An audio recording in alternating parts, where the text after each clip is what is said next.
बोलो, आप क्यों बैठे हो? सर गे वजह लगाए थे हम। आप क्यों बैठे हो? कौन बैठा है क्या दूसरा किधर?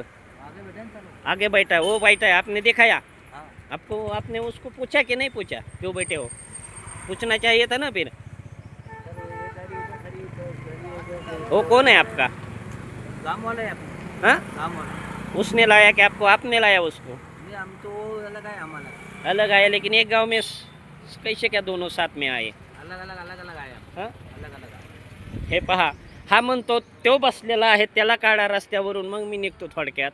म्हणजे प्रशासनाने पाया एखादी अपघाताची घटना घडू नये, वाहन चालकाचं नियंत्रण सुटल्यानंतर अपघात जो घडणार आहे तो आपल्या भागातील आपल्या नागरिकाचा होणार आहे, शेजारच्या गावातील असू शकतं, ते ग्राहक कुणी असू शकतं, परंतु ही जागा ही सध्या प्रशासनाने वाहनं लावण्यासाठी अथवा ही मोकळी ठेवण्यासाठी की जास्त वर्दळ होती संध्याकाळची म्हणून ही केलेली असताना या ठिकाणी हे परप्रांतीय लोक असतील किंवा कोणी असो, आपल्या भागातील लोक हे बसत नाहीत का?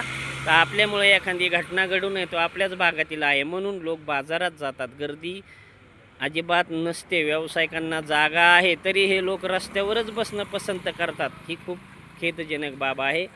म्हणून प्रशासनाने याची दखल घ्यावी. का तर हे सरपंचाचं नाव सांगतात, परंतु त्यांना माहितीच नाही आहे की असं कोणीही सांगू शकत नाही रस्त्यावर बसा. हे पहा, असे सुसाट वेगात वाहनं जात असताना जर एखादी घटना घडू नये हे आपलं उद्दिष्ट आहे.